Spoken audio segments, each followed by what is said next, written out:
आपल्याबरोबर काँग्रेसचे नेते आबा बागुल आहेत. आबा, काँग्रेसकडून रवींद्र धंगेकरांना अधिकृतरित्या उमेदवारी जी आहे ती जाहीर झालेली आहे. मात्र तुमच्या मनामध्ये नाराजी आहे. तुमच्या मुलांनी सुद्धा एक स्टेटस जे आहे ते ठेवलेलं होतं की पुण्यात निष्ठावंतांची हत्या झाली आहे. तुम्हाला वाटतं तुमच्यावरती अन्याय झाला? 40 वर्ष मी काँग्रेस बरोबर आहे, निष्ठावंत आहे, प्रामाणिक आहे. तर मग तुम्ही निष्ठावंतांना का डावलताय? मग निष्ठावंतांची हत्या झाली हे त्यांनी बोलणं योग्यच आहे. निष्ठावंतांना न्याय कधी मिळणार का? आपण अन्य पक्षांना नावं ठेवतो की त्या आपल्या पक्षातले त्या पक्षात जातात आणि त्यांना लगेच देतात. मग आपल्या पक्षामध्ये काय होतंय? निष्ठावंतांना सातत्याने डावललं जातोय. आणि राहुलजी गांधी यात्रा करतात, निष्ठावंतांना न्याय मिळेल. मग निष्ठावंतांना न्याय कुठे आहे? आता आबांची नेमकी पुढची भूमिका काय असणार आहे? तुम्ही काँग्रेसच्या अधिकृत उमेदवाराचा प्रचार करणार की परत एकदा तुम्ही काँग्रेसच्या पक्षश्रेष्ठींकडे तुमची बाजू जी आहे ते मांडणार? नाही, मी माझी बाजू मी जनतेपुढे मांडलेली आहे. मी एक चांगलं काम केलेलं आहे. शहरामध्ये 30 वर्ष सातत्याने नगरसेवक आहे. काँग्रेसचं 40 वर्ष मी पाईक आहे. आणि मला कुठेतरी न्याय द्यायला पाहिजे होता. अनेक निष्ठावंत काँग्रेसचे आहेत, सगळे दुखावलेत. आता काँग्रेसचं धोरण होतं एक व्यक्ती एक पद.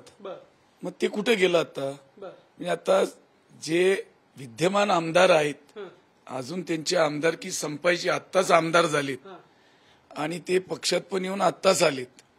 त्यांना लगेच पुण्यासारख्या ऐतिहासिक शहराची खासदारकी देणं हे पक्षाने कुठल्या धोरणामध्ये बसवलं ते आम्हाला कळल्याशिवाय आमची व्यथा दूर होणार नाही. तुम्ही पक्षश्रेष्ठींना पत्र लिहिलेलं होतं, विशेषतः मल्लिकार्जुन खरगे असतील किंवा काँग्रेसचे प्रदेशाध्यक्ष नाना पटोले. तुमच्या पत्राचा विचार केला गेला नाही? पक्षश्रेष्ठींनी चुकीचा निर्णय घेतला असं वाटतं? पक्षश्रेष्ठींनी जर का कोणाला बोलवलंच नाही तर मग त्या पत्राची दखल काय? किती 20 लोकांनी बोलवलं होतं, त्यांची घेतली का इंटरव्ह्यू? त्यांना बोलवलं का कोणाला?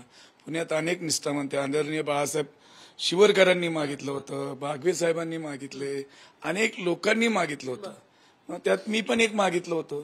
मग आमच्याशी काही चर्चाच नाही केली. मग तुम्हाला काँग्रेस पक्षात निष्ठावंत मध्ये कोणी सक्षम उमेदवार नाहीये का? नाही काम करणारा काँग्रेसचा आहे असं वाटतंय का? असं आम्हाला सांगा तरी ना एकदा. तुम्ही काम करणार की नाही उमेदवार? नाही, मी आता आमची भूमिका आमची कार्यकर्त्यांच्या हातात आहे. आता नेत्यांना कोण विचारते? कार्यकर्त्यांनी आता हातात घेतले. मला सांगितलं शांत राहायचं. तुम्ही काय आता नाही, कार्यकर्ता जी भूमिका घेतील, पुणेकर जी भूमिका घेतील. मी पुणेकरांनाच त्यांच्या अदालतमध्येच मी गेलोय. मी पुणेकरांना विचारतो की मी खरं सांगा, मी निष्ठावंत आहे, मी सक्षम आहे का नाहीये? मी पुणेकरांसाठी काम केलंय का नाही? मी भागाचा विकास, पुण्याचे प्रश्न हे मांडण्याची माझ्या क्षमता आहे किंवा नाही? पुणेकरांनी सांगावं की नाहीये तर मी थांबतो. की जर एक व्यक्ती एक पद असेल तर मग तिथं आता विद्यमान आमदार असतील तर त्यांना लगेच लोकसभेची उमेदवारी देण्याची एवढी घाई का? आणि निष्ठावंतांना डावलायचं, मग त्यांची हत्या नाही तर काय केलं तुम्ही? आता मात्र आबा मोहन जोशी असं म्हणतायत काँग्रेसचे नेते की आम्ही त्यांना पुढच्या वेळेस विधिमंडळामध्ये पाठवू. जे आबा बागुल आहेत पुढच्या वेळेसच्या विधिमंडळामध्ये आपल्याला ते पाहायला मिळेल. आता 3 टर्म 9, 14, 19 पर्वती हा काँग्रेसचा बालेकिल्ला होता. तो तुम्ही तुमच्या सहकारी पक्षाला दिला आणि तो मागितलाच नाही तुम्ही. आता कुठून मागणार? जो राष्ट्रवादी पक्षाकडे आहे तुमच्याकडे कुठे आहे? त्यांना तुम्हाला द्यायला कसबा सोडावा लागेल. तुमचा कसबा हे विद्यमान आमदाराकडे जाणार. मग तुम्ही पर्वती कसं घेणार? काहीतरी आमिष दाखवायची ही नेहमीची सवय आहे. आणि ती मला वाटतं ज्यांनी तुम्हाला हा सांगितलं त्यांना विचारा, हे किती वर्ष तुम्ही लालच दाखवणार? अहो, तुम्ही लोक थांबल्याशिवाय दुसरे पुढे जाणार का? तुम्ही कधी थांबणारच नाहीत कोणी आणि आम्हाला पुढे जाऊन देणार नाहीत. शुक्राचार्य थांबवले पाहिजे. आता हे सगळे झारीतले शुक्राचार्य थांबले नाही तर राहुल गांधींनी हजारो किलोमीटर यात्रा काढून काही उपयोग होणार नाही. तुम्ही अपक्ष निवडणूक लढवणार जर कदाचित कार्यकर्त्यांनी सांगितलं? कार्यकर्ते जे निर्णय घेतील मी त्यांना विश्वासात घेणार. जसं आम्हाला विश्वासात नाही घेतलं पण आम्ही कार्यकर्त्यांना, पुणेकरांना विश्वासात आहे का अपक्ष निवडणूक लढवायची? नाही, मला कार्यकर्त्यांनी सांगितलं मला उडी टाक तर मी टाकणार, कुठेही टाकणार. आता जर कदाचित काँग्रेसच्या पक्षश्रेष्ठींकडून तुमची समजूत काढण्याचा प्रयत्न झाला, मनधरणी करण्याचा प्रयत्न झाला तर आबा मानतील का? नाही, मला आता एक सांगा ना. मला आदरणीय राहुल गांधीजींनाच प्रश्न आहे की आदरणीय राहुल जी, आप जो न्याय यात्रा निकाले कि आपको न्याय चाहिए, तो फिर कांग्रेस के निष्ठावान कार्यकर्ते के ऊपर अन्याय हो रहा है, तो इसको आवाज कौन देगा? इसके लिए खिलाफ आप आवाज उठाएंगे क्या नहीं? आप अपने पक्ष श्रेष्ठी को, आदरणीय खड़गे जी को पूछेंगे कि नहीं पूछेंगे? राहुल जी, हमारी आपसे विनती है, आप इतनी बड़ी मेहनत कर रहे, आपके हाथ मजबूत करना आप चाह रहे, लेकिन नीचे के लोग आपके हाथ काट रहे हैं। यह आपके पास हमारी एक अपील है कि भाई न्याय निष्ठावंत को मिलेगा कि नहीं मिलेगा?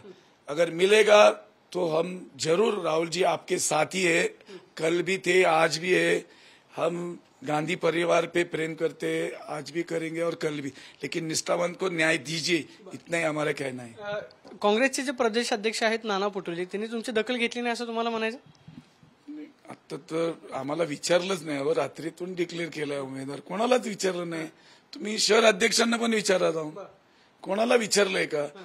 जिथं गांधी निर्णय तुमच्यावरती लादलाय, जिथं गांधीचे विचार मानणारा कार्यकर्ता पाहिजे, टिळकांचे विचार, बाबासाहेब आंबेडकरांचे विचार मानणारे लोक पाहिजेत, तिथं तुम्ही अचानक जे सेना होते, मनसेमध्ये होते आणि काँग्रेसमध्ये आलेत, ते चांगले कार्यकर्ते, हाडाचे कार्यकर्ते, परंतु कुठेतरी आमदार असताना परत त्यांना उमेदवारी का दिली जाते, हा आमचा प्रश्न आहे।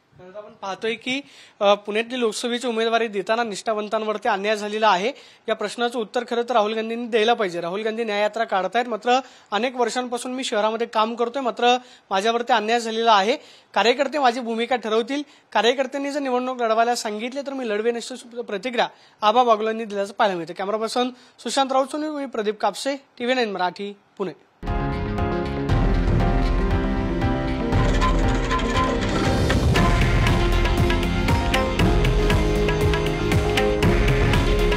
हे आहे देशातील नंबर 1 न्यूज नेटवर्क आणि आपण पाहत आहात TV9 मराठी।